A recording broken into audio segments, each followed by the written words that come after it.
Welcome to Discovering. I traveled to Lac Vieux Desert near Waters Meet to get the scoop on wild rice. Wild rice, actually, it grows in about 6 inches to 3 feet of water, and the bottom needs to be very, very organic and soft and mucky. It's all tonight, so sit back and relax. It's Monday night and time for Discovering. The secret streams that flow beneath the cliffs of colored stone. Forest thick and healthy with birch and pine and oak. Surrounded by the greatest lakes this world has ever known. The black bear's awesome presence as he roams the hills and fields. Call of the timber wolf, the loon's lonesome trill. The eagle soaring high above, the trout lies deep and still. These are what I treasure,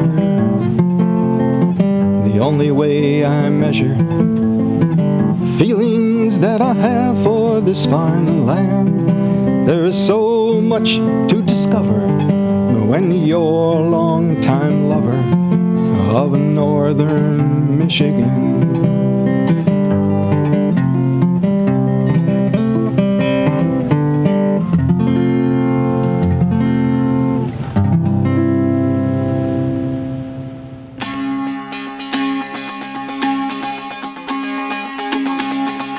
I recently had the opportunity to sit in on the Natural Resources Conservation Service Wild Rice Camp with Roger LaBine. Wild rice is almost as old as history itself. This highly nutritious grain is not actually rice, but an annual watergrass seed, and one of the only 2 cereal grains that are native to North America. Manumin, the Ojibwe word for wild rice, translates to good berry. The rice was not only a staple in the diets of native people for generations, but also a spiritual food, considered to be a gift from the Great Spirit or Creator. Many, many, many years ago, our tribe and my ancestors weren't actually located here at Lac Vieux Desert. Before 1492 and earlier, we were actually located out on the east coast near the St. Lawrence Seaway. And they had the spiritual leaders at that time were visited, and they were given 7 prophecies. And the first and third prophecies is what I'm going to share with you today. One is, it said that we need to move. We needed to move to that place where that sun set, or we were going to face death and destruction. The third prophecy said that we were going to be able to move in that direction until we found the food that grows on the water. When we find that food that grows on the water, we will know we are home. Our migration story starts from the mouth on that little island at the entrance of the St. Lawrence Seaway and ends on Madeline Island over here. And what that food on the water is manumin. And so what we do today is, here in this community, is we honor this resource. What I'm going to be sharing with you today is things that my family and my ancestors have passed down, and what I'm actually doing is doing the same thing, but I'm sharing it with you, but I share it with a lot of community people. By the end of the day, you're going to find out the old ways that we did it, the traditional way, and why it is so labor intensive. Wild rice, actually, it grows into in about 6 inches to 3 feet of water, and a lot of that should be in about 1 foot to 2.5 feet. The sediment, the bottom, needs to be very, very organic and soft and mucky. And actually, it actually has to have a flow through. There's got to be somewhat kind of a recharge. So in this case, the creek comes in over there, Marsh Creek, and actually goes over that way. Actually, it needs to have a very clear water, no turbidity, because the sunlight is a very, very important factor in the growth, especially in the early stages. Not so much after it's stood up, and starts in the flowering stage in July and actually becomes pollinated in July, and actually the seeds mature in August and they're ready at this time of the year in September. So usually around Labor Day is the time that you start to gear up for the harvest, and the harvest runs anywhere from 4 to 6 weeks. In the season can run up to 8 weeks if you go to a few lakes or streams. In this case, Lac Vieux des Airs is a little bit behind. You can see a lot of the heads are still up. One of the early signs of that you're at the end of your harvest in any given rice bed is when you start to get the influx of the red-winged blackbirds. It usually is a good indication that a given bed is close to the end of what it's going to offer you.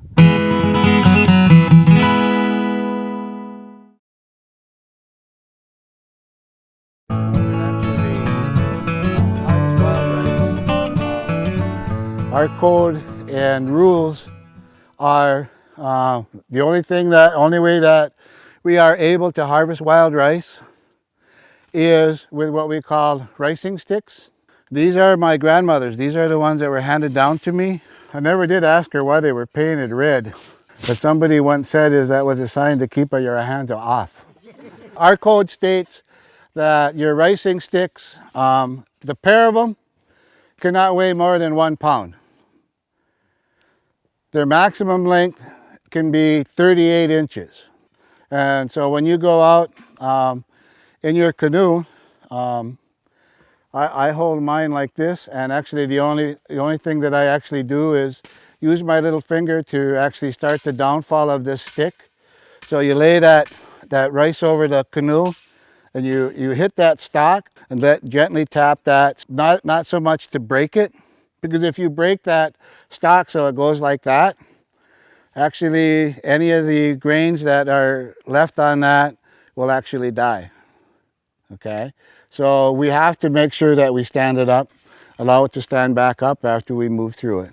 The other thing that you're going to need is a push pole, because under our code, the only thing that you can actually go out and harvest with is a push pole. Ideally, you make them out of tamarack. That's the most durable. However, you can make them with what we've been using a lot of lately is the black spruce. You can actually use balsam, and you can actually use cedar. And you get those conifers because they're basically, when they go pretty straight.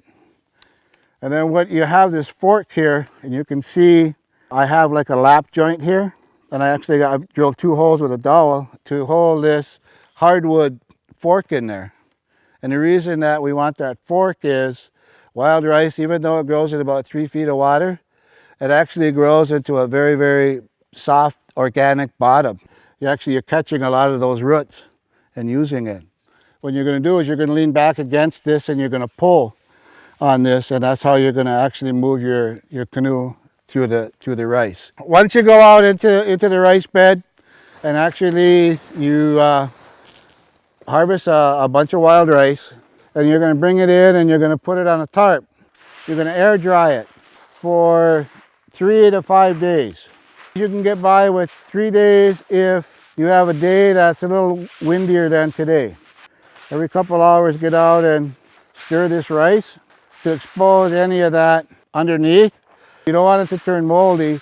And the other thing is, you take it in at night because you don't want it to get wet all over. You want to get as much moisture off it as you can, because sometimes when you pick this, the grain itself may have a lot of moisture in it, because before it actually starts firming up, it actually goes through like a milky stage where that grain, actually the inside of the grain is very much very, very white and milky. If it really isn't a totally ripe rice, it'll actually pop. However, that actually is good. It's a good rice, but it's not good for storage for long periods of time. One of the other things is actually what they call rice worms is actually a larval stage of that little white moth that you see flying around. It'll actually drop its eggs out, and actually that larva will actually eat through the the jacket of this and actually go in and actually take that milk. And actually when you put it out on the tarp, they actually go off and then they crawl underneath. One of the things is you'll notice that this thing has a tail, but usually that tail's a little bit longer. But because it's dried and being stirred, it breaks off. But what that tail does when it falls off is it actually acts like a rudder, and it actually makes that grain plant like that. Wild rice is an annual plant. It's not a perennial plant. So these rice beds every year have got to actually drop seed to make sure that they survive. Every grain that falls, it does not germinate every year. So actually there's a big seed bank down there. Each plant only has a 1-year life cycle. All right, so now what I want you to do is to grab that tail, and I want you to move your fingers up and down that grain. What do you feel? Some ridges. So as you pull away from that tail, it's rougher. These actually have like barbs. It kind of anchors it, because as that rice starts falling down, it actually starts locking these in and starts locking those into that. So the next thing that I want you to do is I want you to roll this between your finger. Kind of pinch it and roll it. It basically dehulls it. In order to get this ready to the table, or even getting it ready for storage, you have to get that grain out of that husk. And so what we're going to do is, rather than picking up each grain like that and rolling it between our finger, we're going to put it in one of those tubs, and actually we're going to parch it. It's going to remove that moisture from the grain, because if you keep moisture in that grain, it's going to spoil on you when you store it. So adding it to heat removes all of that moisture and it gets it ready. I think the longest that I've had wild rice stored on a shelf is like 5 years. I've had some, and it's only because it got lost.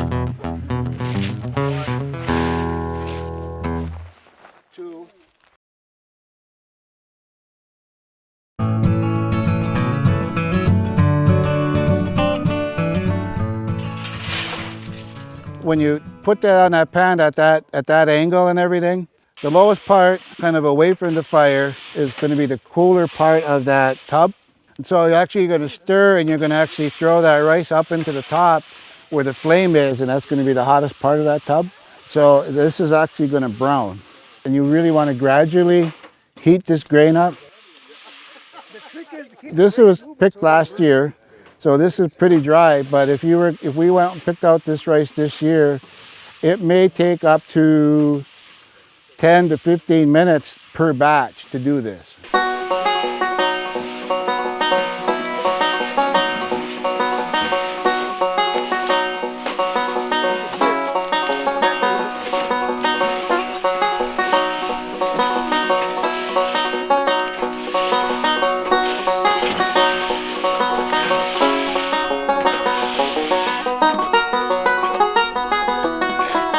Roll it, and if it comes off, the husk come off, and it's like that, see?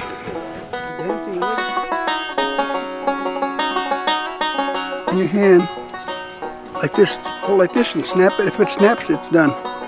Listen to that now. Maybe a little bit yet.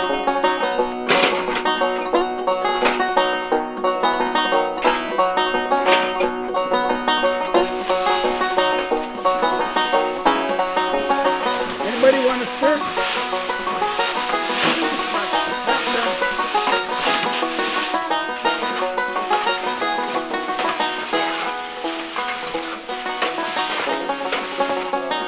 See how this starts actually to pop? If you start getting it too hot.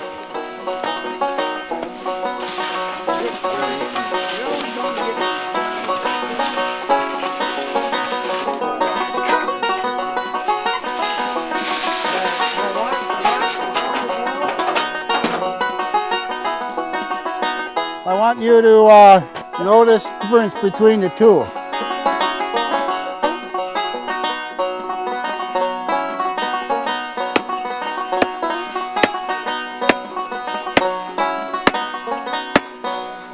What we're going to do now is we're going to actually what we call dancing on this rice, and this is actually called a jigging pit as well. This process here is going to separate that grain from the husk. When you make this pit, you want to try to make it smooth like a cereal bowl. You really want it smooth because you want it to kind of be like when you were rolling it between your fingers. Right now I have a canvas tarp. It's been around for a while. Years ago they used to use brain tan hide. Sometimes they used large sheets of birch bark. Now some people think that this is for balance and stuff, but that's not really what it's for. When I dance on this actually is to try to limit how much weight I put on that rice, because then what I can do is I can become very light on my feet, okay? So I can dance on it and apply as much pressure as I want. You just really want to rub it together. You're not out to make flour or meal with it. You're trying to actually just separate it. I highly recommend getting some moccasins. All right, when you do this, you put your right foot down so that your toes in the middle, your heels at 3 o'clock, you're going to rotate to 6. Every time you put your left foot in, your heel's going to be at 9 o'clock, you're going to go to 6 o'clock. However, your hips are going to go from 2 to 10.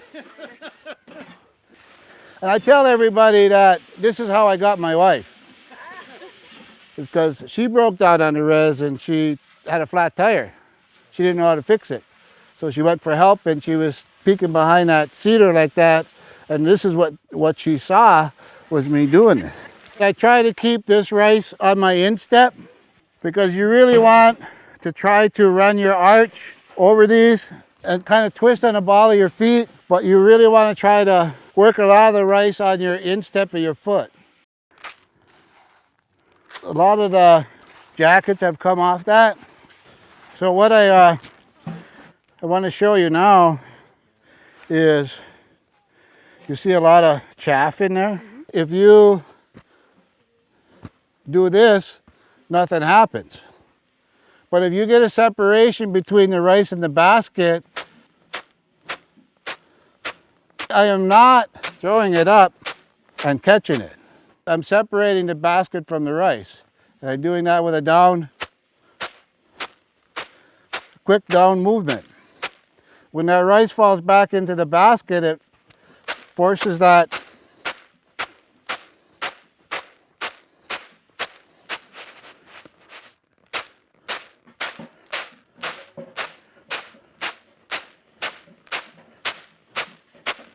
we've separated the grain from the rice.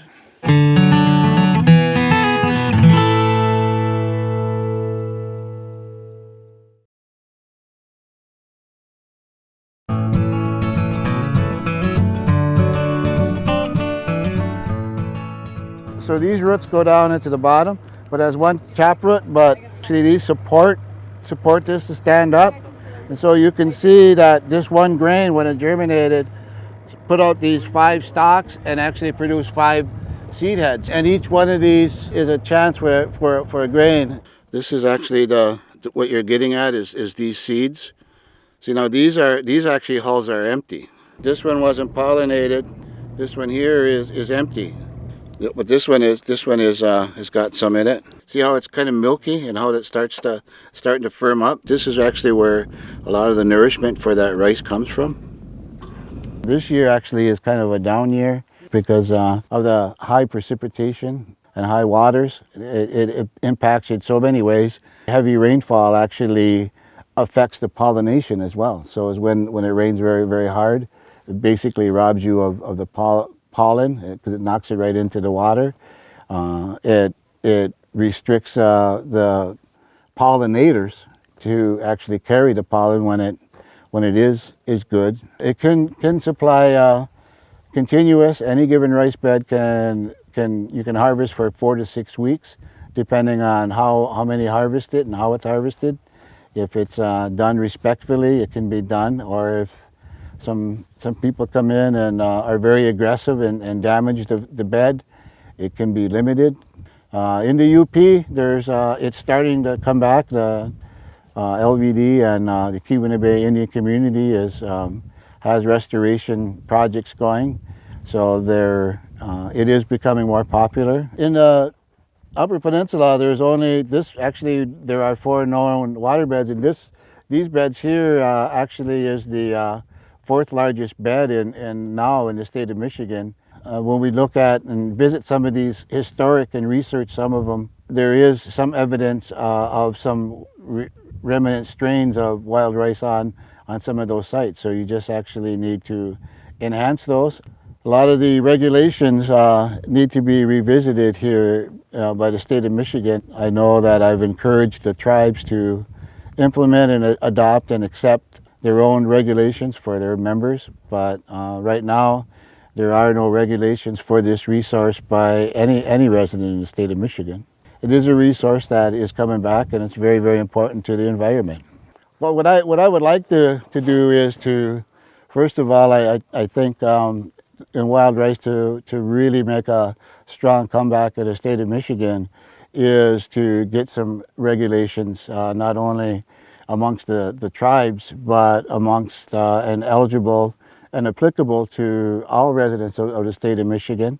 I think a lot of the agencies that have that ability to put a status on this resource needs to actually include education and outreach so that they understand this very important plant to us, and it should be shared by all. In order for it to grow, it needs to be co-managed, and I think the tribes have the knowledge to assist in that, or even take the lead on it. I know here we've been working with wild rice since the 1980s. We have, I think, a very good experience and knowledge and what works, what doesn't. We do need to work together if we're going to be successful at bringing this back to what it used to be many, many years ago. Well, that's it for tonight. If you'd like to keep tabs on what's coming up on Discovering or see where we've been, you can join us on Facebook or go to 906outdoors.com. Thanks for watching, and we'll see you next week right here on Discovering.